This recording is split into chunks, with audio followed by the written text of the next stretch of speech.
Muito boa noite, salve, salve, perdidos da madrugada. Eu me chamo Gaba e estamos mais em um episódio especial com Johnny Folk.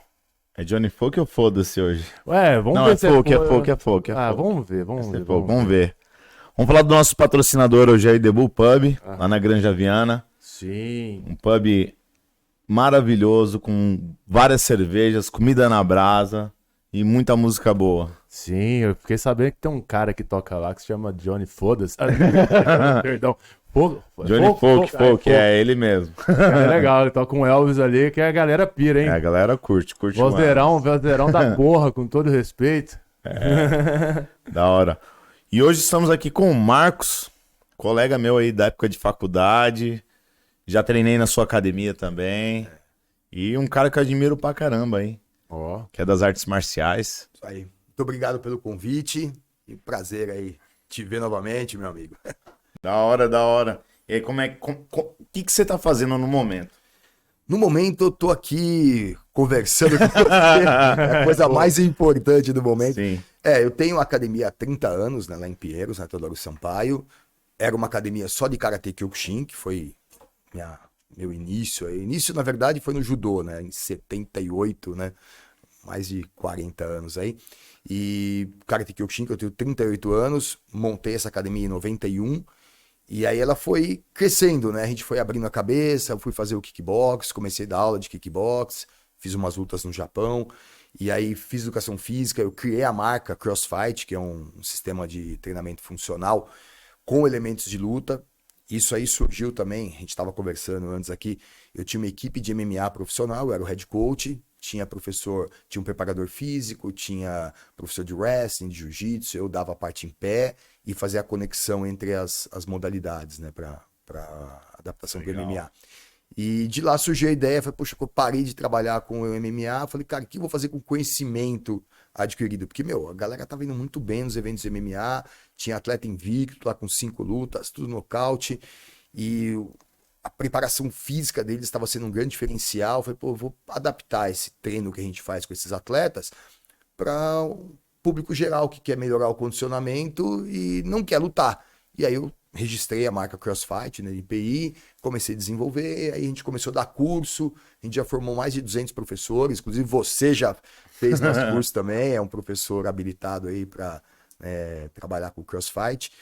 E hoje eu fico aí migrando, né, entre a administração da academia, organização de alguns eventos, faço curso, tenho curso na Hotmart, né, para formação de professores.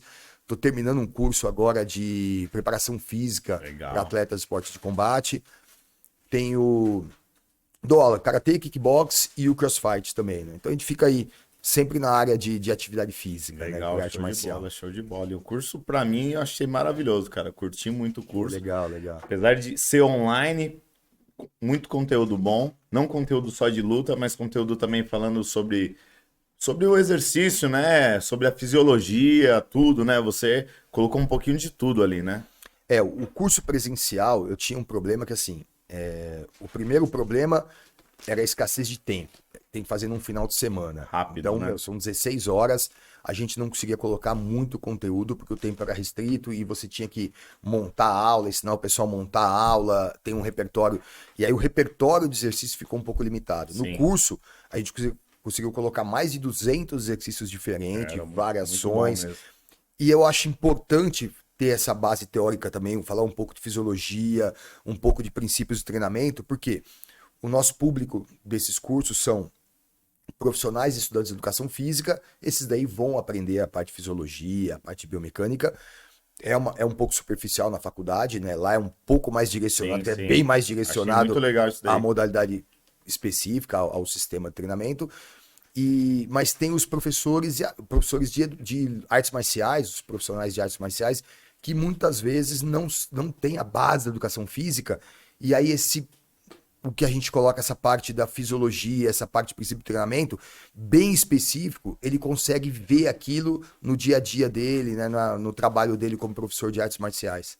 Acaba abrindo um pouco mais a mente dele, Sim, né? sim, cara, conhecimento nunca é demais. Eu fiquei 25 anos sem estudar, né, só dando aula de karatê, aprendendo karatê, aprofundando só no karatê, e você acha que tá bom. você consegue trabalhar com aquilo. Mas Então, peraí, você não ficou sem estudar então, né? Porque você não. aprofundou no Karatê, então... Sim, mas digo, a área acadêmica mesmo. Sim. Só que, não, tá bom, eu dava aula, considerava minha aula boa, mas quando você tem mais um conhecimento, você consegue diferente. encaixar ele ali, cara, mudou muito minha maneira de ver treinamento, fiz a pós-graduação em treinamento desportivo também, pô, em contato com vários feras aí da área de treinamento desportivo, preparadores físicos de atletas olímpicos, então é bem enriquecedor, e aí é lógico, e com isso o curso do CrossFit foi ganhando mais corpo, ganhando mais conteúdo, eu vou aprendendo, eu sempre falo pro pessoal da academia lá, o melhor jeito de você assimilar aí o seu conhecimento é você passar ele adiante, né? Sim, com então eu vou certeza. aprendendo, já vou mudando o conteúdo, adaptando para a realidade da nossa modalidade, e aí quem Realmente ganha é com isso são os conteúdo alunos. pra caralho no curso, meu. Eu levei um tempinho pra conseguir concluir o curso, cara. Então, a gente dá um ano de acesso, né? O que é uma vantagem. Tem as vantagens e desvantagens, né, do curso online. O presencial, aquele calor, né? Tá todo mundo junto lá, fazendo tal, superação, eles fazem o treino, mas tem aquele problema. Às vezes, eu tive alunos, cara, que se inscreveram no curso, tiveram compromisso. Se inscreveu no curso, pegou Covid. Se inscreveu e perderam 3. Tem um cara que perdeu 3 cursos presenciais. O online não, cara. Você compra o curso, você tem um ano pra fazer ele. Então tem essa vantagem. Isso mesmo, foi bom pra mim isso daí, que eu pude... Você vai fazendo no eu seu tava tempo. fazendo a faculdade ainda, né? Pra conciliar as duas coisas, né? E fazer bem feito. E você vai fazendo no seu tempo, né? Não, E muito você bom. tem lá o material de pesquisa por um ano. Eu tenho alunos que compraram o primeiro, inspirou agora, né? Deu um ano já o primeiro curso. E aí eu dou lá 50% de desconto para comprar o segundo. O cara compra de novo para ter o material de consulta. Mas e agora, mesmo. agora a gente colocou... Eu tô sempre colocando coisa nova. A gente colocou um pouquinho sobre captação e retenção de aluno. Vai ter um módulo de captação e retenção de aluno que é muito importante. Que às vezes eu vejo isso, né? Eu tô 30 anos aí com academia. Eu vejo muito professor super capacitado, com pós, com mestrado, um cara super inteligente aí, estuda, atualizado, mas ele não sabe vender. E aí o cara não tem um personal, e às vezes ele tá criticando o outro que tecnicamente não é tão bom, mas o cara é bom de marketing, tá com a agenda lotada, tal. Então tem que ter um meio termo aí, Tem né? que ter, porque no curso lá vinha também o negócio do personal, que você ensinava também, falava. Isso. É bem completão ele. É uma abordagem diferente, né? Essa captação e retenção de personal e a de alunos para academia são protocolos diferentes que a gente trabalha, e a gente está colocando isso agora nessa próxima edição do curso CrossFit. Você não pensou em fazer tipo uma plataforma, tipo uma Netflix, do cara pagar uma mensalidade? Então, Porque cara, tem conteúdo pra caramba lá. Eu sei, cara, eu sei. Eu tô vendo. É meio que um caminho natural isso, né? Eu sigo algumas pessoas que estão já no mercado online antes da pandemia, que estão voando lá. E começaram assim com cursos, lançamento de cursos, e agora estão. Que nem a minha ideia é ter pelo menos uns 4 cursos lá. Mini cursos, como segurar uma manopla, porque às vezes o profissional de educação física não faz o curso do CrossFit porque ele não sabe nada de luta. Ele compra lá um curso de R$19,90, um mini curso, aprende um básico da manopla, um curso de preparação física para esportes de combate, o curso do CrossFit, que é o nosso carro-chefe, enfim, fazer vários cursos. E aí, quando você tem vários, aí acho que Aí chega nesse ponto aí de fazer. E hoje eu trabalho só com professores, né? Os profissionais, ou de luta, ou educação física. Se eu for trabalhar com público final, com aluno, aí eu acho que tem tudo a ver também o lance da plataforma, que a gente tem condições de colocar lá 1000 treinos diferentes. Poxa, eu dou 6, 7 aulas por dia. Então, se eu postar uma aula por dia ali, tem conteúdo do caramba, tem muito conteúdo sobre periodização, né? O professor às vezes não sabe periodizar o treinamento do aluno. Isso é uma coisa de periodização que eu aprendi na faculdade que abriu minha mente pra caramba. Porque aí eu comecei a ver, quando eu treinava karatê, o meu professor não tinha esse conhecimento. Ele não sabia periodizar bem. Tinha vezes que ele ficava só ali, ó, pau, pau, pau, pau, pau, pau. Não tinha o tempo de... Era a última semana pra ir pro campeonato e... cara, mas que é a semana do polimento, né? Eu já fiz isso também, né, cara? A gente fazia treinos, eu fui 10 anos da equipe brasileira de Karate Kyokushin, né, que disputava campeonato no Japão, no mundo inteiro aí. E, cara, a gente fazia treino de 5 horas seguidas, não podia beber água.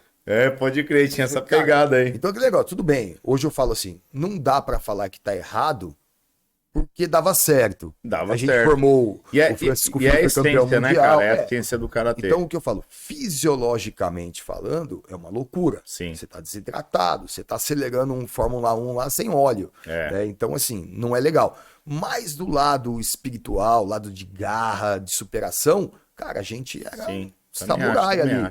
O famoso modo raiz.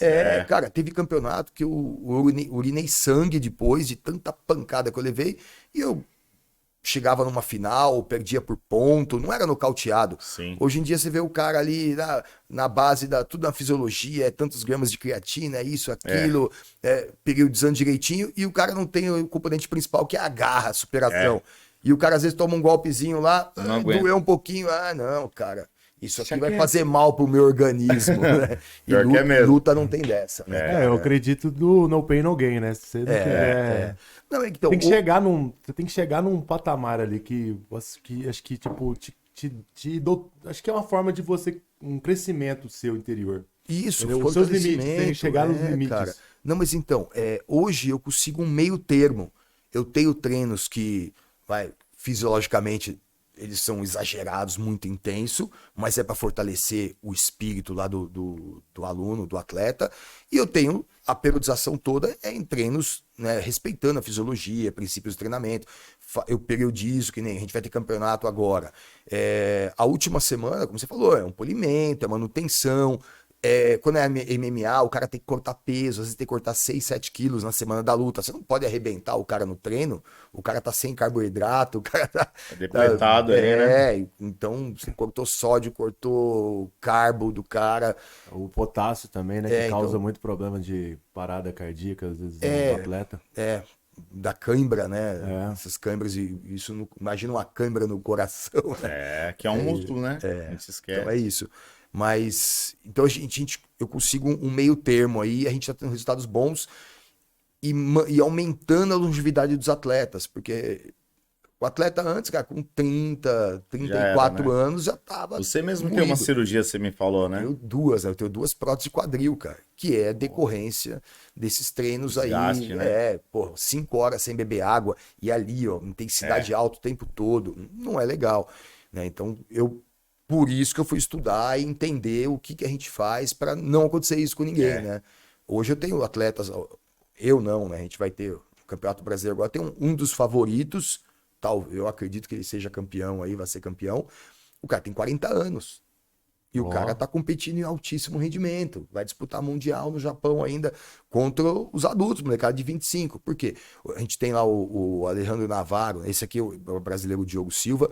Tem o Alejandro Navarro, que também tá com 44, 45 anos. Ganha campeonato europeu, ganha campeonato japonês no adulto. Então essa longevidade aí é graças a um cuidado maior com essa parte, né, de prevenção de acidente, manutenção, treinamento de força, que antes era porrada e ponto final, né? Aproveitando você falando antes, como começou o karatê na sua vida? Foi por que motivo? O que te motivou a entrar no karatê? Cara, eu fiz judô, como eu falei, de 77 a 80, fiz 3 anos quando eu era moleque. E eu adorava o judô. Putz, cara, tive que parar porque a gente se mudou. Eu ia sozinho pro centro educacional, você tava com outros tempos, né? Largo 13 lá, quebrada, ia sozinho de kimoninho lá, 8 anos de idade. Só que aí eu fui morar mais longe e aí minha escola passou a ser no mesmo horário, um clube da prefeitura, né? Eu estudava no mesmo horário, tive que parar.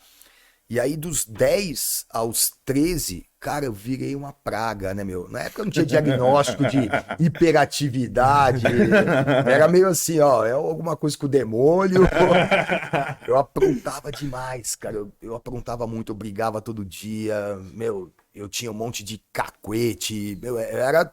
Sei lá qual que era o diagnóstico que eu me dar hoje, né? Naquela época eu não tinha. Eu falei, meu, amarra esse menino em casa. Demônio. Sem diagnóstico definido. Aquele tempo era o demônio que tava no corpo do menino. E eu comecei aí com 13, 14 anos, um primo meu fazia, né, o Kyokushin. E eu era brigador, né? Tinha a base do judô, a gente ia brincar de luta, eu dava os golpes de judô nele, segurava. Um dia ele me deu um chute na cara. caramba, meu. Em vez de eu ficar bravo, eu achei legal pra caramba. Meu, o cara me deu um chutão na cara, igual filme, meu. Achei legal. Ô, louco, Falei, bicho. meu, como que é isso? Ele falou, não, é do karatê, ele me ensinou, tal, eu tentei, não foi direito o chute. Falei, eu quero treinar também, cara. Aí Que fui lá e legal. comecei a treinar com 13 anos e não parei mais, né? Onde é que você treinou? Eu treinava em Santo Amaro, né, na Vitor Manzini, né, uma avenida lá em Santo Amaro. Fiquei 8 anos com o meu sensei lá, ele montou uma academia, eu fui ser instrutor dele lá em Pinheiros, e aí com um ano que eu tava lá como instrutor, ele saiu da organização do Kyokushin, foi montar a organização dele, e aí o meu mestre, né, o Shihan Zobe, que trouxe o Kyokushin pro Brasil, me convidou para montar a academia, né, para ser Que é a que- que de tá até Pinheiros. hoje, E aí foi 91 para 92, na verdade. 91 eu ainda tava com o meu sensei, 92 eu montei o meu espaço. Então esse Legal. ano eu tô fazendo 30 anos, né? Tô 30 lá. anos. Ó, Você tem parabéns. Você tem quantos anos, A Galo? vida, né? Pô, tem 31. Aí, ó. Aí, Você tem de vida, o cara tem de academia aberta. é uma vida. É. E nesse tempo aí do karatê aí, você teve alguma treta? Né? Que essa é a parte mais da hora, né? Ah, fala de treta. É. Aqui. Cara, eu brigava muito, eu falei, antes de começar o karatê, brigava 2 vezes por dia. Eu brigava no meu prédio, aí depois eu ia brigar com os maloqueiros lá num campão de futebol, ia jogar. Briguinha saudável, né? Sim. Ô, Mas- Johnny, eu tô achando que ele vai ganhar o cinturão do foda-se, cara. Vai, né? Ele Vai. vai ganhar o cinturão do Mas aí quando eu comecei a treinar, cara, foquei muito. Mudou um pouco a cabeça. Aí, cara, teve assim, teve uma briga quando eu tava no quartel, 7 de setembro. Na época tinha o desfile de 7 de setembro, eu tava no BG e tinha uma rixa, o BG e a PR, os batalhões de elite, hoje nem existe mais o BG, né? E 7 de setembro a gente tava desfilando lá e tal, e naquele dia, além de ser feriado, então não era só o desfile que a gente ia, o nosso comandante lá da companhia falou para ir paisano, não precisava ir fardado até o quartel, ia paisano, se trocava, a gente não sabia o porquê, né? Porque sempre tinha umas tretas, parece.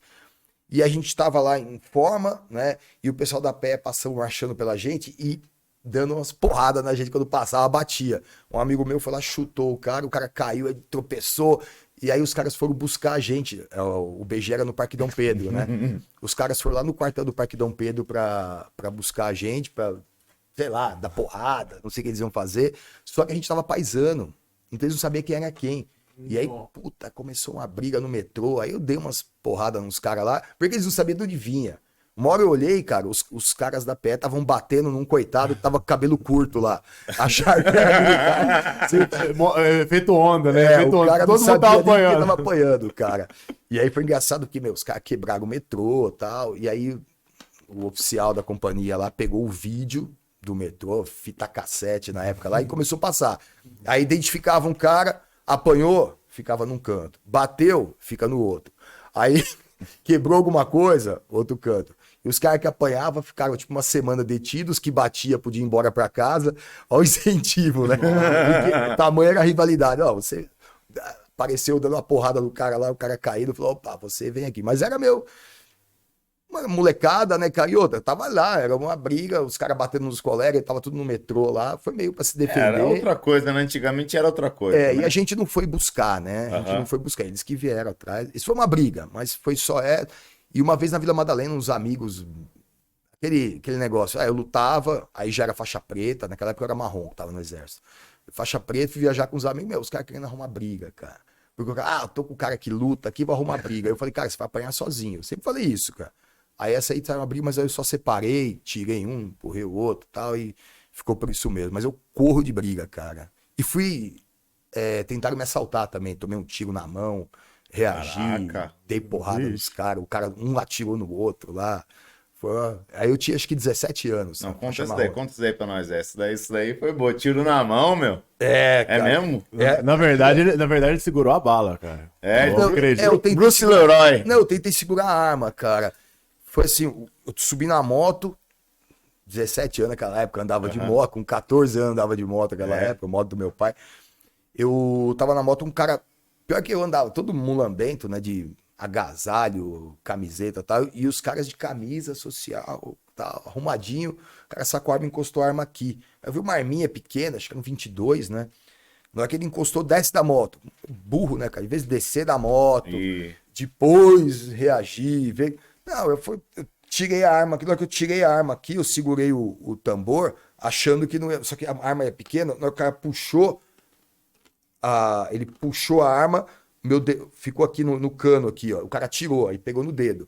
Só que eu de cima da moto, dei um soco no cara, o cara caiu no chão, eu caí da moto e a arma caiu embaixo de um carro. Eu falei, agora eu vou levantar e pegar o outro, né? Uhum. Aí na hora que eu fui pegar o outro saca aquela arma, tipo do Magno, né? Não, aí já era uma arma maior, um 38 e tal. Mas a diferença do 22 parecia arma de brinquedo, cara. Total. Na hora que o outro tirou acho que um 38, sei lá, falei, eita porra. Ele apontou, o cara tava levantando. O famoso três janelas. O cara tava levantando. Aí eu botei o cara na frente, ele atirou no cara, e eu fiquei de escudo, e o outro ficava assim, vou matar esse filho da puta, tal, né? Apontando em mim aí, e eu aqui escondido atrás do cara, empurrei, e o cara que eu tava segurando, quando ele começava a fazer uma forcinha, eu dava uma porrada nele, dava um tapão na orelha dele aqui, ele amolecia de novo, É que parece um filme, né, cara? Mas eu pensei no Duro de Matar, cara. Mas isso aí tudo acontece em 10 segundos, cara. Então, do tempo que eu dei o soco, caí, levantei, botei o cara, girei, se foi 10 segundos é muito, cara. Então aí eu ainda consegui empurrar um em cima do outro, pulei atrás de um carro, ele deu mais um tiro. Então foi um na mão, um no amigo dele e um na parede aí. Aí eu saí correndo por trás dos carros, assim, abaixado. A moto que se dane. A moto ficou no chão, e eles correram também, marca de sangue, mas não acharam os caras, né? Não sei nem o que aconteceu. E você tinha 17 anos? 17 anos, cara. Já fazia o karatê? Fazia. Eu era faixa marrom, na pegada Era faixa marrom. Mas aquele negócio, é engraçado que eu fiquei com na cabeça, puta, cara, eu podia ter morrido, o outro cara tava armado. E eu fiquei na cabeça, não, próxima vez eu desço da moto, eu faço isso, eu só vou reagir quando eu saber quem tá armado. Sabe, analisar a situação, ser frio, cara, né? Lutador, a gente tem que ser frio. E aí foi engraçado, aí eu tinha já 23, eu me classifiquei num mundialito, e aí os classificados ganhavam um tênis, era da antiga World Tennis, nem sei se existe mais. Existe. Aí eu fui lá buscar o tênis, e aí chegaram dois caras, tava na cara que eles iam assaltar ou a loja ou eu, né? Aí eu pensei, falei, cara, eu acho que eles vão me assaltar, agora eu vou fazer direito, né? Aquilo que eu errei com 17 anos, agora eu vou pegar os caras aqui. A gente vai amadurecendo. Hoje em dia, eu falei, que é isso? Eu vou ficar sentado na loja, na loja e ficar esperando, chamar a polícia, cara. Eu falei, eu acho que eles querem me roubar, vou lá na moto. Aí fui subir na moto, aí o cara, desce da moto. Eu, tá bom, desliguei a moto, desci, falei, opa, né? Agora vai dar tudo certo. Aí o cara subiu na moto, ligou a moto, eu desliguei a moto, falou, cadê tua arma? Falei, você vai morrer. Eu falei, tá bom, então. Ele ligou de novo, eu liguei, tirei a chave e joguei no chão. Falei, então mostra a arma que você leva a moto. Eu queria ver com quem tava a arma pra acertar a primeira. Aí o outro cara, tava em pé ainda, uma jaqueta das California Race lá, com os... Sim, de motoqueiro. Ele botou a mão aqui, eu falei, aqui, cara, o cara tá com um coldre aqui, mas nem a polícia. A mão no coração. Botou aqui, eu falei assim, esse cara não tá armado. Eu catei ele e comecei a revistar. Na hora que eu olhei, o outro já tinha atravessado a rua. Tava do outro lado da rua já. Tava fugindo já. Eu falei, puta, os caras não estão armados, Aí eu falei, agora? Mas eu coloquei na cabeça, eu não posso reagir enquanto não vê com quem tá. E o cara me solta. Eu falei, puta, bato, não bato. Eu peguei e soltei. Ele correu também. Aí do outro lado da rua ficaram me xingando. Foi aquele negócio, né? Meu pai que falava, depois que a onça tá morta, todo mundo enfia o dedo no rabo dela, né? Porque aquela hora não apareceu ninguém. Depois que os caras fugiram e foram embora, todo mundo do tênis veio, o que aconteceu? Tentaram me roubar. Os caras estavam armados, cara, não sei, acho que não. Então você não deu porrada, vamos bater. Na hora, todo mundo atrás do balcão ali, ó. Mas aí acabou não dando em nada, porque eu coloquei, não, só vou reagir se eu tiver certeza, né? Não arrisquei. E foi melhor que a primeira vez, que a primeira vez eu tomei um tiro pra eu ter morrido. Verdade, meu. No final você já tava batendo o cara, falando, cadê a arma? Não, ele, cadê a arma? Eu falei, puta, cara, bate. Tá dando uma revista no cara. Ele falou da revista. Dei a geral, assim, falei, esse cara não tá armado. Aí eu falei, o outro deve estar, então não posso fazer nada. Quando eu vi, eu tava do outro lado da rua. Eu falei, puta, cara, mas às vezes não tá, não vou arriscar, né? Perigoso demais. O seguro morreu de velho, né? Eu acho que assim... Pelo menos eu só reagiria numa coisa extrema hoje em dia, assim. Hoje também. Né? Eu tenho uma filha. Sim. Que é isso, cara. Reagir assim, tipo, vida ou fala, vou morrer aqui, né? Pra que eu vou morrer sem dignidade, né? Querendo... Você chega... Morre atirando, né? Uma coisa que eu sempre penso, fala, mano, o cara quer te jogar dentro de um porta-mala. Você vai deixar, velho? Ele vai te jogar no porta-malas e vai te matar, mano. Eu como hoje professor de artes marciais, a gente fala, não. A defesa pessoal é melhor saber, não precisar do que precisar não saber. Mas, cara, Sim. é para casos extremos. Você tem... Você vai tomar uma atitude ali que não tem volta. Sim. Fala, cara, se eu entregar tudo aqui, quantos por cento de chance de sair vivo? 90%? Eu entrego. Isso Agora, mesmo. se eu reagir, quantos por cento de chance de sair vivo? É 50%? É melhor entregar. Então, você vai... Agora, o cara vai te botar no porta-mala. É. O cara tá com maldade no coração. A menina vai. O cara começa a levar a menina pra um terreno baldio. Exatamente, cara. Hoje em Porque dia não ali tem um lei. abuso. Você pode até sair viva, mas morreu, cara. Morreu, A cara. cabeça da menina nunca mais volta ao normal. Então, assim, aí tem horas que é melhor saber e usar mesmo. Sim. Porque você sabendo lutar, você tem uma chance muito maior de sobrevivência. Mas não é pra sair em qualquer batendo em situação. todo mundo. Porque uma hora leva, a gente já viu aí o que acontece, cara. Pior que infelizmente. complicado, Infelizmente. Eu acho que é tanto para segurança quanto para você saber sair disso também. Você pode também utilizar, tipo, várias formas de você fugir dessa também, cara. Não, eu falo pra eles também. Confiança, A né? pessoa que treina, ela tem os sentidos mais aguçados, né? Sim. E não é só arte marcial, um esportista mesmo. Cara, você vê lá, o moleque fica ali, tá no celular, andando na rua, moscando ali, os caras passam o celular do cara e vai embora. Você tá esperto, assim, procedimentos, né? Eu fui uma época da aula de... Cada uma que a gente arruma, né? O pessoal da psiquiatria do Hospital das Clínicas, lá no HC, me chamou para dar defesa pessoal pros enfermeiros. Eles tinham um interno lá, faixa preta de jiu-jitsu, o cara com a tatuagem na cara, igual a do Tyson, assim, ele apagava os enfermeiros. Nossa, Ele pegava os enfermeiros, ia lá e mata-leão, apagava. Qual que é o seu hobby? Eu gosto de apagar enfermeiro. Ficava lá, aí os caras davam sossega nele, a injeção, quando juntava 10 Juntava um lá, monte, né? o cara ficava lá. Quando eu fui visitar o hospital, me chamar, eu vi o cara lá.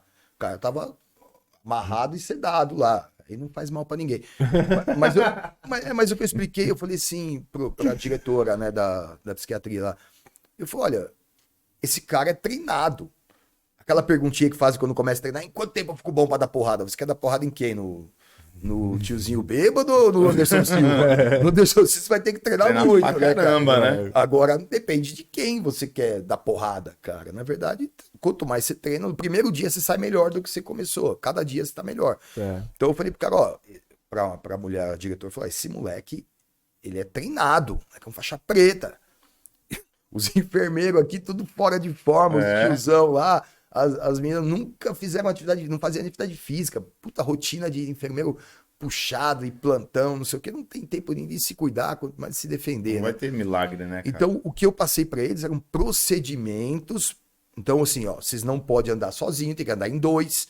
E aí, o cara tá lá imobilizando, dando um mata-leão, o outro, ensinei pontos vitais, botar o dedo no olho mesmo, vai aperta aqui, aperta ali. A gente passou alguns procedimentos que só ia funcionar ele estando em dois. E olha lá, eu falei, o cara é treinado. E aí... estavam gostando, mas assim, e outra, o programa era de 4 aulas. Eu falei, se eu criar um programa que eu em 4 aulas ensino uma pessoa leiga a se defender de um faixa preta de jiu-jitsu, pô, vou ficar milionário. Não existe Não isso. existe. Não existe. Então, assim, era procedimentos para eles estarem em dois, ponto vital, alguma coisa para salvar o colega ali. E pior que depois de um tempo, o menino morreu lá na clínica lá. Não sei se matou, não sei o que aconteceu. Só que falou, não precisa mais da defesa pessoal. Mas é cada uma, cara, que a gente passa aí. E você também deu aula na Fundação Casa? É isso? Não. Fundação Casa não. A gente tem 2 ONGs. Antes era um abrigo para criança abandonada em Taipas. Crianças de situação de vulnerabilidade, é difícil, né? Aí edita depois, né? Vulnerabilidade. Dá um cortezinho já. Vulnerabilidade.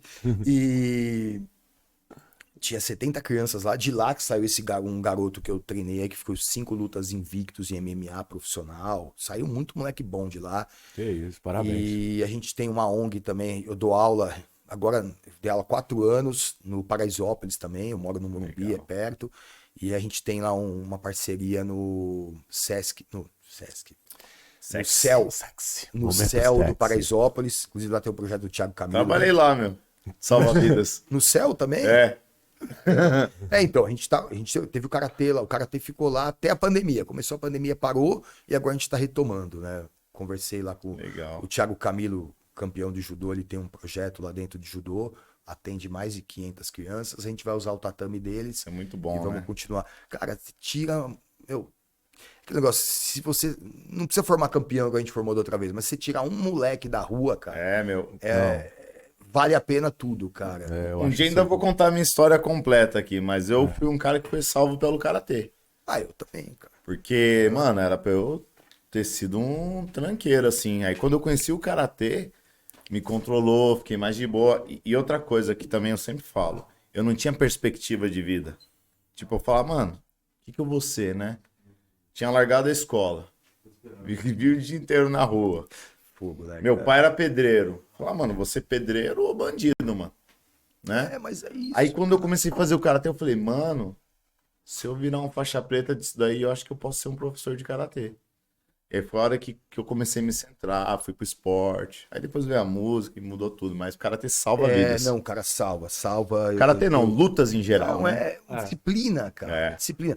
O que acontecia lá em Taipas, a molecada não tinha perspectiva, que é isso. É, isso aí. Os exemplos que eles tinham, puta, geralmente a mãe trabalha em casa de família, o pai abandonou, tá bêbado, tá preso. Vida tá não sei o quê. difícil, né? Não, e ele pensa, e ele na cabeça, ele tem, eu só posso ser isso. É. Eu não posso ser nada É isso além mesmo. disso. É Porque, o que eu pensava, porque cara. o meu pai é isso, minha mãe é isso, os meus amigos são isso, é ou crime ou isso. Aí olha o crime, vê o cara bem sucedido no crime, vê o pai ali trabalhando de pedreiro lá e passando mal aperto, né? Aí dependendo da mentalidade. cara. Foda, É muito cara. difícil. Então, lá na ONG, eles pegavam crianças, a Aliança de Misericórdia, lá em Parada de Taipas, eles pegavam crianças morando na rua, levavam pra lá, pra morar. Cara, tinha moleque de 8 anos que nunca tinha dormido numa cama. Que nasceu na rua já, né? A mãe morava na rua. E aí, vai. Só que, cara, lá o esquema que era?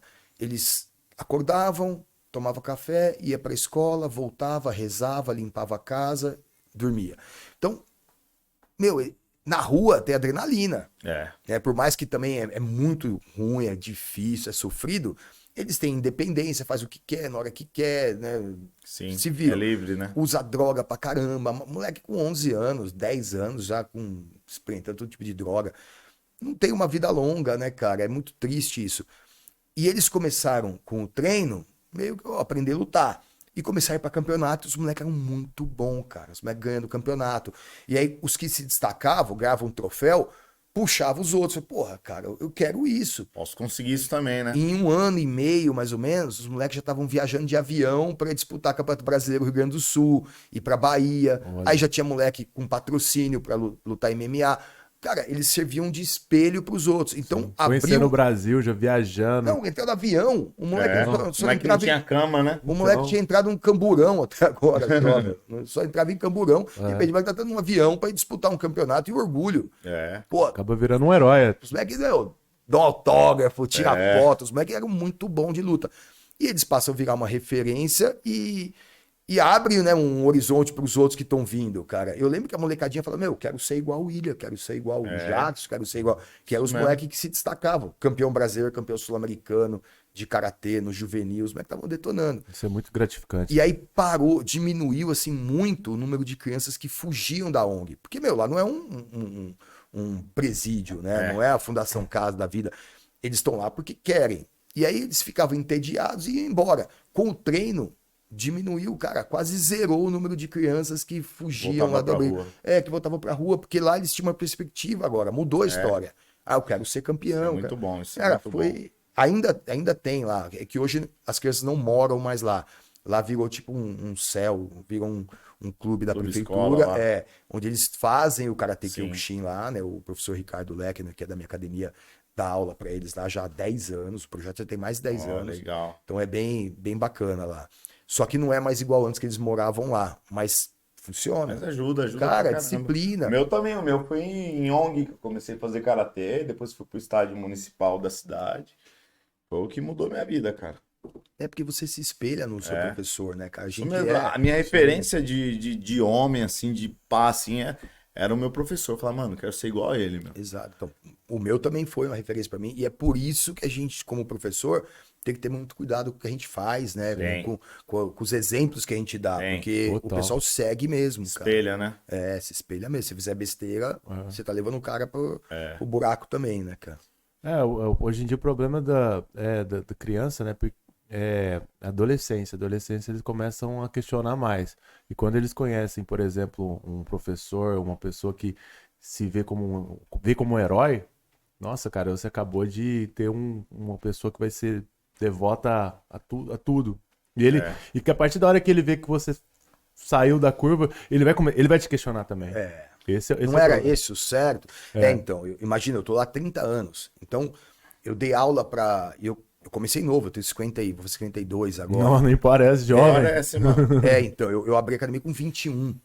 Então, era moleque, né, cara? Só que eu dava aula lá, por exemplo, eu tinha aluno, eu com 21, o cara tinha 15 anos de idade, hoje ele tem 45, leva os filhos pra treinar. Muito legal isso, Porque né? ele fala que foi muito importante, ele não virou lutador, pegou faixa preta, pra muitos anos, mas não foi lutador profissional, nada, não virou professor. Mas o cara é empresário, o cara é um advogado, tem um médico lá, que treinou quando era moleque e falou que grande parte da formação do caráter dele, ele adquiriu com arte marcial. Ele falou assim, e eu quero que meu filho tenha esse mesmo exemplo, essa mesma oportunidade. Eu dou aula pros filhos dos caras hoje.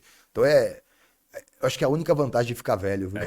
Porque o resto é só dor. Né? Uma coisa que eu vejo muito no karatê é o negócio da origem ali atrás, do misticismo que tem, né? Igual tem o juramento, lembro do juramento do que eu fiz o Goju-Ryu, né? Lembro até hoje o juramento. Tipo, você fala, mano, vou levar isso pra minha vida toda. Se eu seguir essas regras aqui, eu consigo ter uma vida boa. Mas cara, às vezes eu brinco, agora a gente tá com uma molecadinha boa lá de 12 a 16 anos, a minha filha tá com 15, vai fazer 16, tá treinando lá desde quando nasceu também, e a gente fala, às vezes pega a molecada e fala, olha, o que vocês aprendem aqui no karatê é pra usar na rua. Aí eles, sempre falar que não pode usar o karatê na rua, eu falei, não, é pra usar na rua o que vocês aprendem aqui. Aqui vocês aprendem respeito, vocês aprendem humildade, Isso mesmo. vocês aprendem superação. E isso é pra usar na rua, é pra usar em qualquer lugar. Agora, se você fizer tudo isso, você não vai precisar usar a parte de luta. Não Exatamente. precisa. Aí eles, bom, pô, já achei, o moleque já tava até assim, opa, quer dizer que agora eu vou usar o karatê na rua. Vai usar essa parte, né, do respeito, da disciplina. Tem um filme que eu gosto muito dele, que é aquele O Faixa Preta. Não sei se chegou a assistir esse filme. Não sei, cara. É muito bom esse filme. Acho que são dois irmãos, é uns caras que treinam no mesmo dojo. Aí um segue uma linha, outro segue outra. Um segue a linha de, tipo, viver na defensiva e o outro de atacar.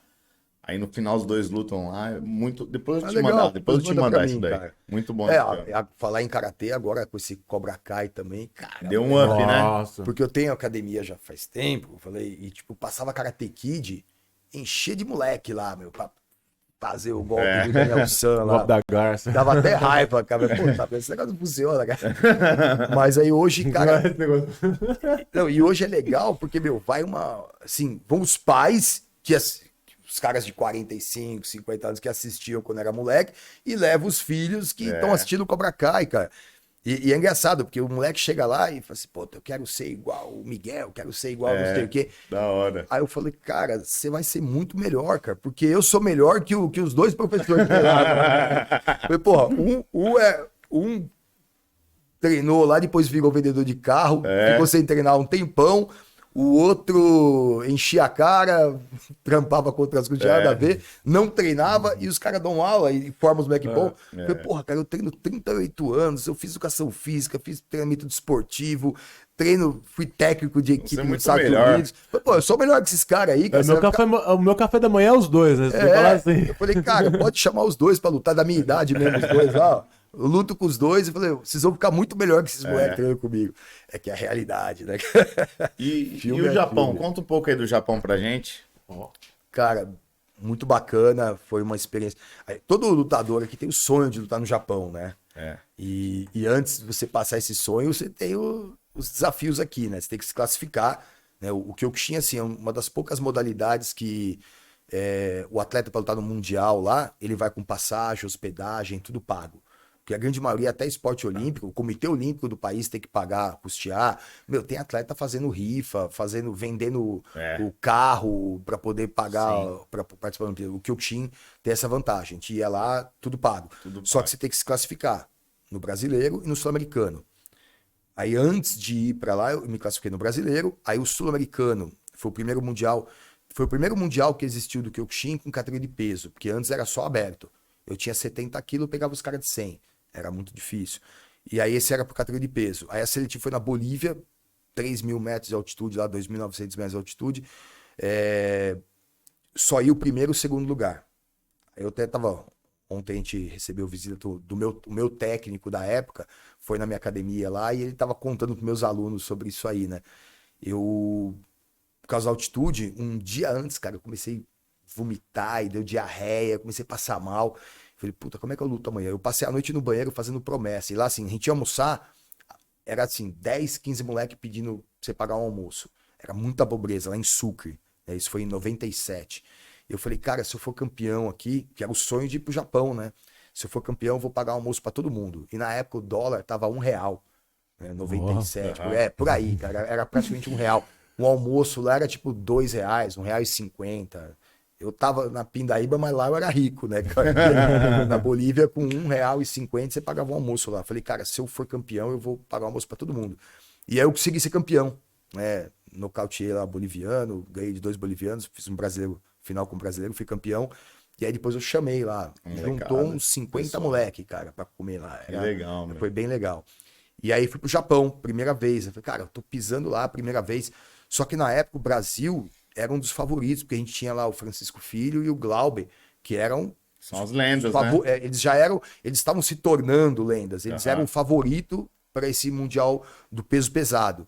E eu ia no vácuo deles, foi igual o peixe piloto, né? O tubarão vai lá, eles eram os tubarões, eu ia pegando o que sobrava lá.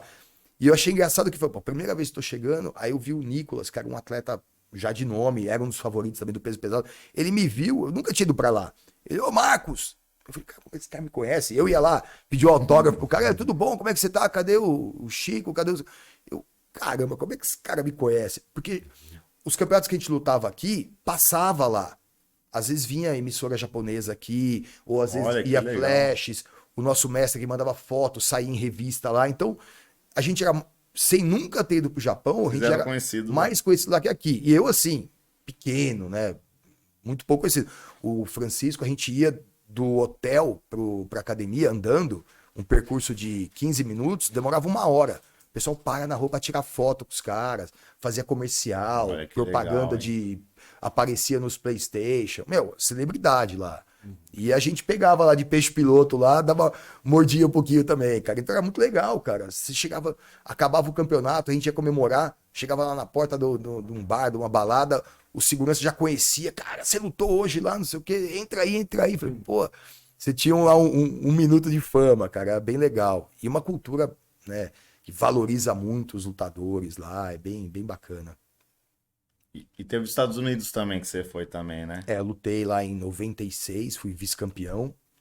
E lutei em 97. Aí em 2000 me chamaram para dar aula lá. Eu morei em Nova York, fiquei 6 meses dando uma aula lá. Cheguei, né, para ajudar no time de professores lá. E acabei, em pouco tempo, me colocar como técnico da equipe americana lá, de Nova York. Eu treinava o time de Nova York. Foi a vez que eles estiveram mais classificados, né? Eu cheguei lá, a academia estava com uma média de 150 alunos. Quando eu fui embora, já estava com uns 250 alunos, cresceu. Que bom. E quando eu fui para lá, o pessoal torceu o nariz, porque só tinha professor japonês. E um ano antes, o filho do meu mestre, que é brasileiro, fez faculdade com a gente lá também, o Ulisses, né? Ah, pode crer. Ele foi lá, mas ele foi para estudar, treinar e dar aula. Ele era novo, tinha 18 anos, tal, então não foi só para dar aula. E o pessoal falou, mas ele é visto como japonês lá, né? Filho de japonês e tal. E aí, quando foi que viu um brasileiro dar aula, os alunos torceram o nariz. Falaram, brasileiro, cara? O que é? Futebol? É samba? O que esses caras vão ensinar? Só que a gente tinha sido campeão mundial já. Mas até então eu não era conhecido lá, né, cara? E aí o pessoal gostou. Até porque os japoneses, o estilo deles lutarem é ideal para o biotipo do japonês. Perna mais curta, tronco maior, uma base maior, então eles se movimentam bem. não explora tanto chutes altos. E o americano tem um biotipo parecido com o do brasileiro. Sim. Né? E aí eu comecei a explorar isso nos caras, os chutes, tal, uma distância mais longa, e eles se adaptaram bem e começaram a se classificar. Aí comecei só dando as minhas aulas, e aí, pouco tempo, o técnico me chamou, falei, não, dá aula aí, cara, fica no meu lugar Legal. aqui. O cara foi puta de um amigão até hoje. Experiência, lá. então, hein? Foi bem legal, cara, super bacana. Queriam que eu ficasse lá, não queriam que eu voltasse. Mas como eu já tinha minha academia aqui, falei, não, cara, 6 meses Não dá, fora né, meu? já tá demais, preciso voltar. É. Hoje em dia eu penso, "Putz, se tivesse ficado, mas tá ótimo, não tenho o que reclamar aqui, tá indo Não, tudo tá bem." ótimo.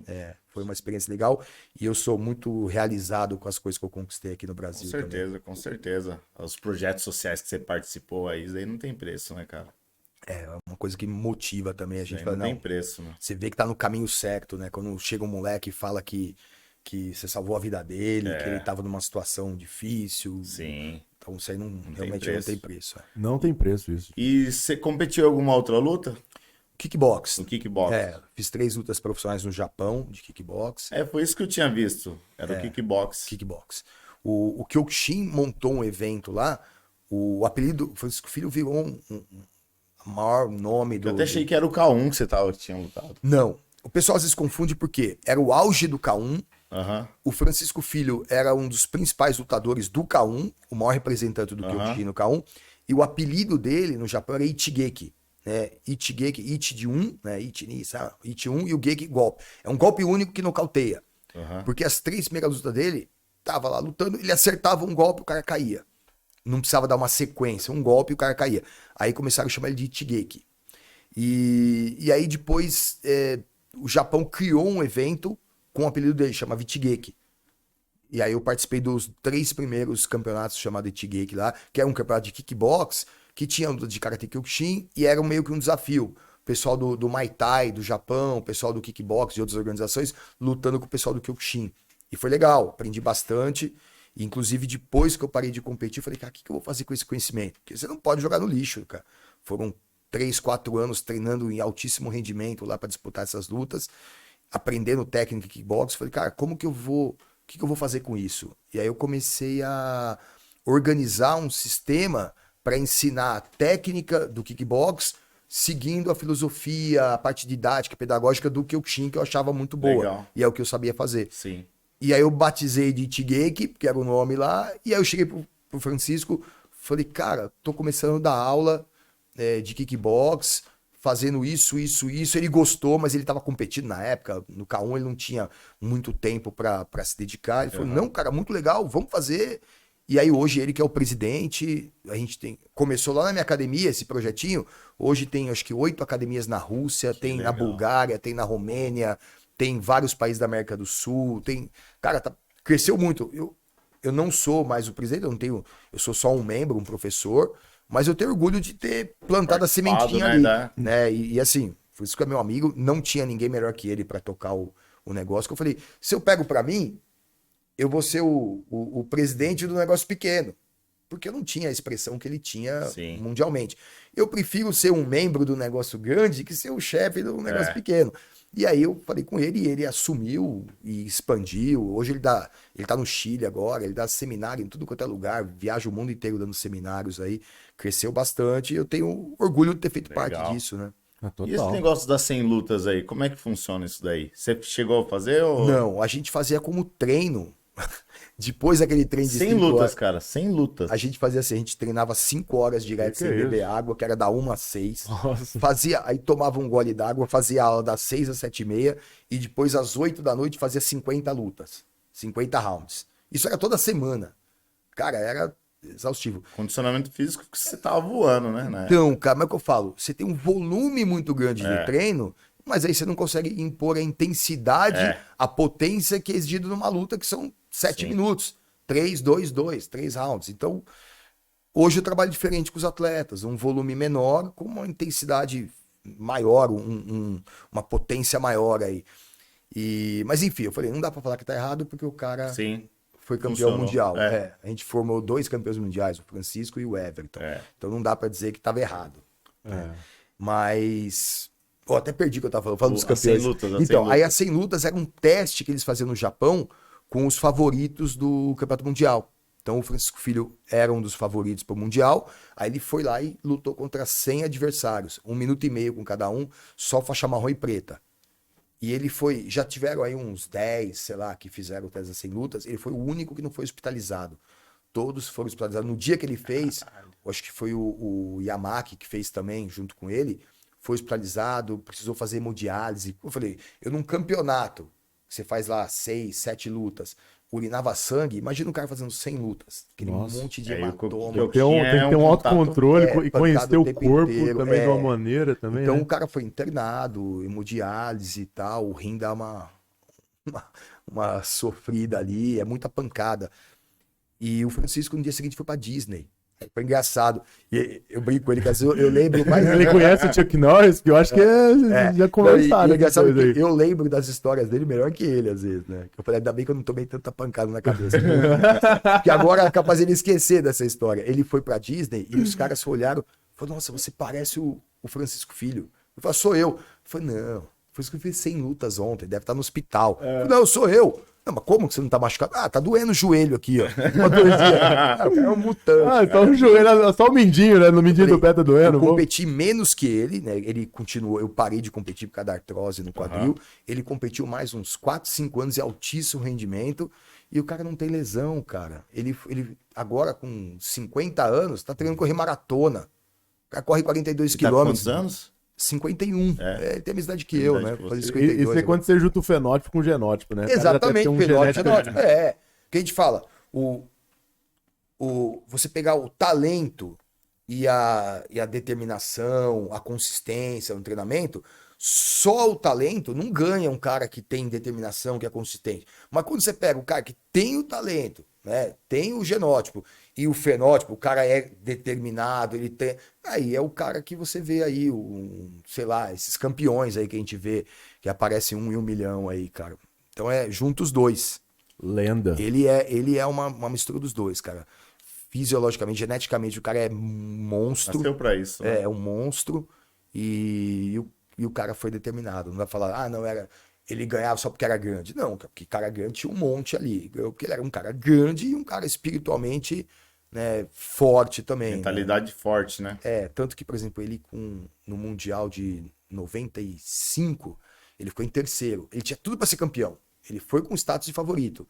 E ele perdeu na semifinal pro Kazumi, um critério de desempate lá, o Tamishiwari. Empata 3 rounds, aí o mais leve, se tiver diferença de 10 quilos, ganha. Eles tinham o mesmo peso, o cara que quebrou mais tábua ganha. O cara quebrou uma tábua mais que ele e foi pra final. Então, cara, aquilo lá acabou pra ele. Ele treinou, ele já tinha ido bem o Mundial antes, 91. Ele treinou 4 anos, focado em ser campeão mundial, chegou lá e não ganhou, né? O cara podia parar. Aí ele foi pro K1, foi lutar kickbox, lutou no Mundial por peso, foi o primeiro que teve, foi campeão, mas estava no K1 já, lutando no K1, ganhando 150, 200 mil dólares, sei lá quanto que ganhava lá, mas era uma bolsa boa, né? Tipo, ele conseguiu o que ninguém conseguiu no Kyokushin antes. E mesmo assim, em 99, que ia ter outro Mundial, que ele já podia ter desencanado, não tinha que provar pra ninguém, ele parou de lutar no K1, recusando bolsas aí altas para lutar, para poder se dedicar ao Kyokushin, que era amador, para ser campeão mundial, que era o sonho dele. Agora imagina, ele podia ir lá e não ganhar de novo, cara. Mas ele foi e fez primeiro, e foi campeão. Então, assim, o cara fica. Porque o Mundial de Kyokushin, cara, o duro é isso, é cada 4 anos. Às vezes, você tá no auge, falta 2 anos. Você não consegue segurar no auge. Cruel, não, ele tava no auge físico aos 24 anos, quando ele ficou em terceiro, e ele com 29, ele falou que já não era o auge físico, ele não sentia tão rápido, tão solto, mas ele tava com a cabeça, então ele misturou a experiência, ele tava maduro, tava pronto, aí foi campeão. Talvez mais um mundial, aí o físico já ia fazer um pouco de falta, mas ele conseguiu uma união perfeita ali, e por isso foi campeão, porque se ganhar o mundial lá no Japão não é fácil não, cara. E você escreve Kyokushin no Google, aparece ele. Ah, aparece. Eu acho que ele foi Ele é um orgulho aí pro Brasil, né, ele cara? foi eu vejo ele como o maior de todos os tempos, porque até então o Japão nunca tinha perdido um título mundial. Então, cara, você quebrar essa hegemonia aí, ele tentou, outros tentaram, o brasileiro já tentou, outros países russos, todo mundo tentava e ninguém conseguia. E ele realmente foi lá e conseguiu quebrar isso aí. E depois o Japão acho que ganhou 1 ou 2 só mundiais depois disso. Caramba. A Rússia ganhou, a Bulgária ganhou, aí teve... Bulgária, Rússia, o Japão também ganhou, o Brasil ganhou com o Everton também. Então, mas aí ficou, hoje é uma coisa mais, né, democrática ali, né? Vários países têm condições aí. Mas antes era a hegemonia total do Japão. Ele foi o cara que quebrou isso. Então foi um divisor de águas aí. Legal. E ainda foi representar o Kyokushin do mundo inteiro no maior evento do luta em pé, que era o K1. Esse E K1 ele- era pesado, hein? E ele nocauteou, ganhou dos principais campeões O do K1 era evento. tipo um MMA, né? Só que sem chão, Não, né? kickbox. Kickbox. É, sem um chão, né? Um luta de kickbox, regra do kickbox. Né, hoje em dia é uma referência. Os campeonatos que tem a regra que era usada no K1 chama de K1. Eles chamam de K1. É o luto K1. O K1 era o nome do evento. Aí os caras registraram hoje a regra, que é o soco no rosto, joelhada, chute e tal. A regra que era usada lá, eles consideram uma modalidade hoje, né? Não é considerado um evento. Mas falei, o cara foi um fenômeno ali, né?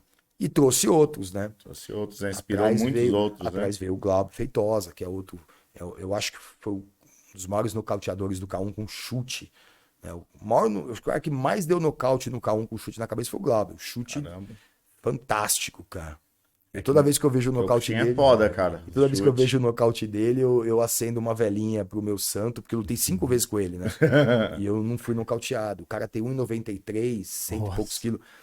Na época não era. Pior que eu. Não, o cara é grande, chuta muito. E eu fiz 5 lutas com ele, ganhei 2, perdi 3, mas não ser nocauteado tá bom, porque a grande maioria ele ganhou por nocaute, cara. Ixi, é outra lenda também aí. E, por exemplo, em oponentes, assim, tipo, você já conheceu vários tipos de oponentes de vários países, assim, o que você já achou, tipo assim, de tipos de oponentes mais assim, desafiadores, assim, no seu tempo, assim, de experiência? Então, eu fui de uma geração que os melhores estavam no Brasil. Ó. Quando eu competia, o melhor lutador do mundo era o Francisco Filho e o Glauber estava ali, entre os 3 melhores também, né? Tinha ele, Entendi. tinha um cara do Japão. Então, isso dava uma confiança. Eu ia lutar no Japão, cara, os russos estavam vindo muito forte. Mas eu falava, quem é o russo na fila do pão, cara? Eu treino, eu tô apanhando do Francisco Filho aqui, do Glauber, e eu ganhei ganhei no Mundial de 99, que era aberto, eu tinha 74 quilos, peguei uns russos de 90 lá e ganhei dos 2 russos, peguei japonês. Não tinha mesmo, no Mundial, que eu fiquei em terceiro, Mundial de 97 por peso, eu peguei 3 japoneses, né? Então, assim, não tinha medo dos japoneses. Os japoneses eram os favoritos, mas cara, eu treino com os melhores do mundo. Então dava uma confiança pra gente. A gente que o pessoal olhava e falava, caramba, brasileiro. Hoje a Rússia tá muito forte. A gente tá numa entre-safra aí. A gente tá começando com uma geração. A gente tá com uma geração boa de jovens lutadores aí, com seus 100 quilos, 100 e poucos quilos, que tem futuro. Mas aquilo lá, tem o biotipo. Agora, se eles vão fazer o que o Francisco fez, que o Gabi fez, que é o Everton, que se abdicar de tudo para viver desse objetivo de ser campeão mundial, aí eu já não sei. Porque antes eles fizeram. Eu tava treinando um menino, o Ícaro. Ele tem 2,04 metros, Nossa, 175 quilos. imagina a envergadura. Cara, não, eu parecia uma criança, cara, segurando o aparador pra ele. O cara é muito forte. Cara, o biotipo dele, e assim, o cara é muito forte, 170, e é rápido, é solto. Eu falei, cara, é treinar, usar a estratégia certa, esse cara ganha o Mundial. E ele foi treinar comigo e falou, eu quero ser campeão mundial. Ele já tinha se destacado no Mundial antes, foi uma das revelações lá, porque tinha 19 anos. O cara tá com 22 anos. Nossa. Monstro. Só que eu falei, cara, você sabe, esquece campeão mundial, você sabe o que os campeões mundiais fizeram para ser campeão mundial? Não adianta só ser grande. Ele falou, não, eu sei, treinar bastante. Eu falei, não, os caras só treinaram. Você é atleta, você tem que ser atleta 24 horas por dia. Você é atleta quando você vai fazer uma refeição, você é atleta quando bateu a sua hora de dormir, você tem que dormir. Você é atleta quando seu amigo te chama para tomar uma cerveja, você não vai porque você é atleta. Então, você tem que ser atleta 24 horas por dia. Você tem uma rotina de treino, você tem uma rotina de descanso, você tem uma alimentação. Então, tem que fazer tudo direitinho para você ser campeão. Não é só o genótipo. Ah, tá bom. Mas ele não aguentou a rotina, não tá mais treinando, mudou de academia. E é um desperdício, porque é um cara que realmente tinha condições de chegar a ser um campeão mundial, né? De tamanho, ele era maior que o Francisco, maior de todos, cara. No Japão, lá, ele era o maior atleta do mundial. Mas psicológico pega, né? Uma lástima nessas isso. horas. Infelizmente, mas, né, cara, às vezes não era pra ele mesmo. Exatamente, não é. O campeão não é feito só de força, de qualidade, capacidade física. É ali também, é coração, né, cara? A rotina de treino é difícil. Você treinar, cara, eu tava falando com o aluno esses dias, treino pro Brasil. Não seria muito fácil também, vamos falar a verdade. Teria muita gente. Não existe fácil, né? Que se é fácil pra todo mundo, mas só tem um campeão, não é fácil, cara. Você pode fazer Você tem que ser muito bom naquilo que você faz, cara. Eu tava falando pra um aluno meu que, puxa, tá difícil treinar. Os caras. É que hoje o treino é muito mais tranquilo, a gente usa mais a ciência, respeita um pouco mais a fisiologia, o descanso. Antes era tão pesado. Eu falei, eu ia pra academia, quando eu ia. Geralmente eu ia de motinha e tal. Eu ficava pensando, eu falei, cara, eu vou tacar a moto num poste pro ir pro hospital e ficar uma semana no hospital descansando, cara. Era tamanho o cansaço. Você sabia que você ia treinar 5 horas, ia tomar um copo d'água, ia treinar mais 3, fazer luta, 50 rounds. O pior é o copo d'água, né, cara? O pior é o copo d'água. A gente... Aquilo é muito pior que o campeonato. Ainda mais, tipo assim, na temperatura, né, no Brasil, se for pensar, um cara a gente corria 20 quilômetros para começar o treino. Dava 20 tiros na subida, o asfalto subindo aquele vapor, assim, correndo, e aí não podia beber água, batia mais 20 rounds de aparador, segurava 20 rounds, lutava, tomava porrada pra caramba. Cara, eu juro, eu pensava em bater a moto num poste, ou bater o carro, ficar preso das ferragens lá. Tamanho. Aí você chega na hora da luta, você não quer perder. Você põe isso na mesa. Fala assim, cara, olha o que eu sofri esse ano inteiro. Você acha que eu tomei. Pra morrer, se for preciso, exatamente, né? Pra tomar um chute na cabeça e desmaiar, desmaiou. Mas se sentir dor e parar e desistir porque tá doendo, nem a pau, cara. Você aguenta qualquer coisa. Então, eu falei, fisiologicamente não era ideal, mas forjava um samurai ali, cara. Um guerreiro, cara. Que só ia perder se morresse mesmo. Isso daí é uma coisa que se perdeu mesmo. Perdeu muito, né? Poucas academias. É porque também não é sustentável, né? A galera não aguenta. Essa galera atual agora não aguenta essa batida. E é um preço muito alto que se paga, né, cara? Hoje eu tenho 2 próteses do quadril, cara. Então, se eu voltasse no tempo, eu teria feito esses treinos, mas a cada 15 dias, uma vez por mês, não 3 vezes por semana, cara. Cara, eu judiei do corpinho, cara. Eu não conseguia ganhar peso. Hoje eu peso 85, eu precisava 70. Porque, era overtraining o ano inteiro, cara. Uma vez, eu não sei se foi no curso, se você me falou da dieta. Você copiava a dieta do seu colega. Não, isso é recurso, né, cara? O Francisco Filho, o Glauber, os caras iam nutricionista, eles estavam voando lá no K1, tinha uma dieta, porque eles seguiam, eu não tinha grana para pagar o nutricionista, eu olhava lá a dieta deles, eu comia a mesma coisa, falava, vou comer a mesma coisa que eles. E é igual treinamento, né, cara? Aquela época todo mundo fazia o mesmo treino, todo mundo comia a mesma coisa. A gente sabe hoje que... Pra tentar chegar no mesmo resultado. Tanto a alimentação quanto a preparação física tem que ser individualizado, cada um com suas características, com suas necessidades, né? Você precisa sair? Cara, tenho tempo, tô atrasadão aqui, vou chegar atrasado lá. Vamos finalizar então. Beleza. Tá. Qual que foi a luta mais difícil sua? Cara... Eu falei, hoje minha luta é diária, né? Trabalho, mas luta mesmo. Porque assim, cara, eu fui um atleta, assim, nível intermediário. Eu tinha esses caras que eram os caras fora da curva lá, e eu lutava com eles, eu perdi pra eles. Então, luta difícil. Eu perdi lutas que eram muito difíceis. Mas 2 lutas que eu ganhei e que foram difíceis, porque falar se eu perdi 10, 15 lutas aí na minha cara, eu fiz mais ou menos umas 100 lutas, perdi 10, 15 aí, foram mais difíceis, porque eu não consegui ganhar. Mas que eu ganhei, a última vez que eu ganhei do Glauber, 92, a gente fez 4 rounds, foram 4 prorrogações, né?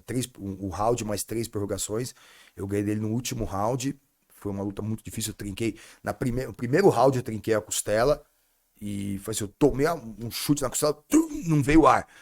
Eu só sorri, Parei, amarrei a faixa, ele não percebeu que eu senti, eu consegui amarrar a faixa, deu, olhei ali. Se ele achasse que eu tinha sentido, ele já dava outra, acabava a luta ali mesmo. E eu, quando veio um pouquinho de ar, beleza, e voltei a lutar, mas eu já quase perdi no primeiro round. Travei o cotovelo na costela aí, lutei protegendo o resto dos rounds, foram 4 rounds. Ganhei por pontos. E com o Peter Garra, eu lutei com esse cara no primeiro norte-americano lá nos Estados Unidos. Foi minha 4ª luta no evento. Eu tinha 72 e ele tinha 105. E a gente fez 3 rounds. E eu ganhei também dele no peso, que é um critério de desempate. E esse cara, ele nocauteou o Badahari, que foi um grande nocauteador lá do K1. Nocauteou o cara no kickball. O cara é um monstro. Ele tava atropelando todo mundo lá e eu ganhei dele também. Esse dia também, urinei sangue, deu febre, fiquei no gelo lá 2 dias. Foi cruel.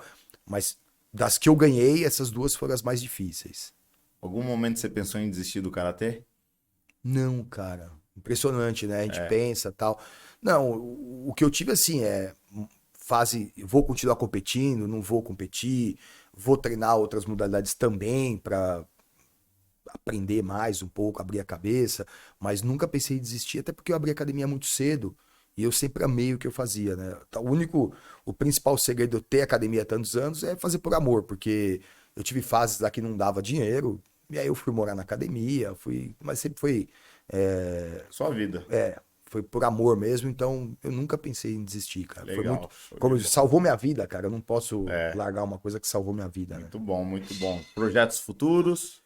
Cara, hoje, assim, crescer a marca CrossFight, que tem um grande potencial, tô trabalhando bastante nisso, com os cursos, a gente tá curso online, fazer o Karate Kyokushin crescer. Hoje, eu, assim, como um dos dirigentes, sou parte da diretoria da Confederação Brasileira, a gente dá ideias, a gente sabe o que a gente passou como atleta, tentar melhorar, né, as condições dos atletas, tentar melhorar as condições das academias, incentivar professores, os meus professores, eu tenho lá mais de 30 faixa pretas formadas, incentivar eles a abrirem espaços, academia, dar aula em algum lugar, pra gente fazer o Kyokushin crescer. Sim. E porque eu sei que isso muda a vida das pessoas, né, através da atividade física, da arte marcial, dessa disciplina.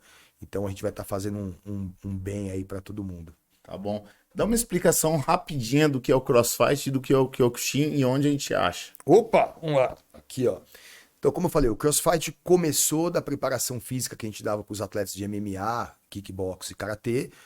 Depois de parar de treinar a equipe de MMA, que na época eu treinava os atletas, eu organizava evento, eu botava eles para lutar em evento grande, levava para treinar em outros lugares. Eu parei porque era uma demanda muito grande e aí eu adaptei esse treinamento físico para pessoas que querem ter um bom condicionamento físico. A marca não era usada no mundo inteiro, nem fora. Eu podia ter registrado até fora do Brasil. Registrei aqui, tenho o domínio da marca crossfight.com.br e a gente criou a metodologia. Essa metodologia não é estática, né? Ah, tá pronto aqui, não.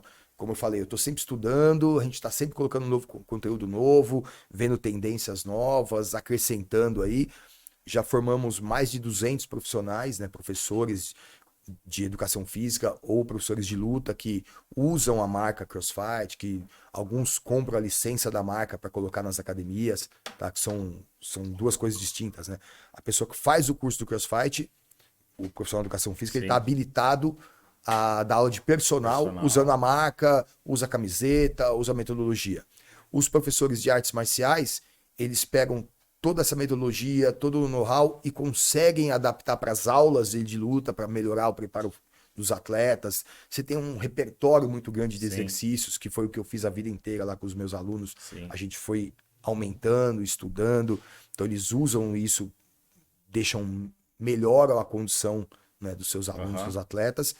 E tem as academias que compram a licença da marca, que também não é franquia, então é muito mais barato. Sim. Ele pode segue a nossa metodologia, mas tem uma liberdade de trabalhar dentro da especificidade de cada um, porque o CrossFight para o lutador de jiu-jitsu é uma coisa, para o de MMA é outra, para o de kickbox é outra. São demandas físicas diferentes. Um exemplo, o lutador de jiu-jitsu ele precisa fazer muita isometria. O de karatê, kickbox não tem isometria, né? Você não fica amarrando, segurando ali.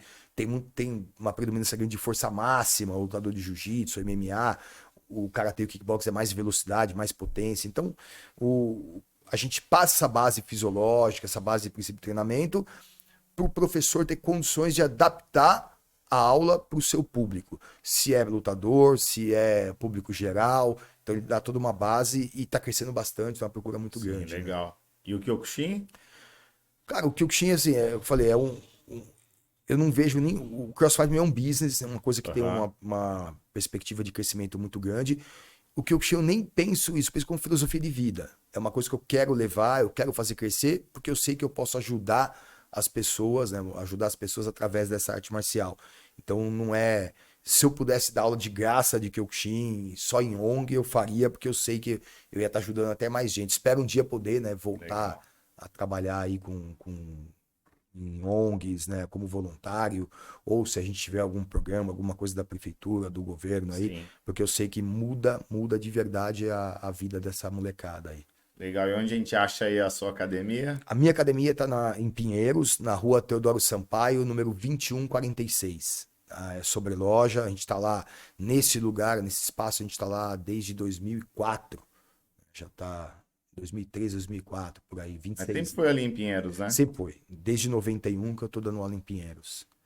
Vamos lá, então já tem, como eu falei, já tô dando aula pros netos dos primeiros alunos lá. Muito né, legal, cara? muito legal. E o CrossFit a gente acha também lá, né? Lá a gente tem o Karate Kyokushin, tem o Kickbox e Tigeki, que eu falei, eu fui um dos fundadores, e o CrossFit. E agora a gente também tem um projeto, a gente aluga o espaço para outras modalidades, que nem o boxe, tem o Portuga, né, o Carlos Português, que é um professor de boxe aí lá do Paco, né, um cara muito bom, um profissional excelente. Ele aluga um espaço para dar aula lá de boxe. A gente está começando com o Krav Maga Caveira agora também, né, legal. que é um cara, putz, agora eu esqueci até o nome do rapaz lá. É conhecidão também. Ele é muito conhecido. Tem canal no é YouTube. Wesley, isso, Wesley. Tem milhões de seguidores lá. E é o Giovanni que vai dar aula lá de Krav Maga, que parece que é o único representante aqui na cidade de São Paulo. Legal. Então, para mim é uma honra estar recebendo eles lá também.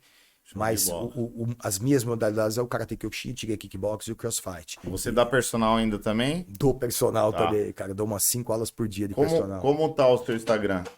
Meu Instagram o meu Instagram pessoal, Marcos Costa Treinador. Tá. Marcos Costa Site Treinador. da academia. Site tem o kyokushinpinheiros.com.br, tem o site do CrossFit, que é o crossfit.com.br, e tem o Instagram CrossFit Oficial, tá? CrossFit Oficial tudo junto, que é o da marca CrossFit. Lá a gente divulga as academias licenciadas, os professores formados, os cursos, né? Divulga a marca em si. Depois você me passa todos os links que eu vou deixar na descrição do vídeo. Maravilha.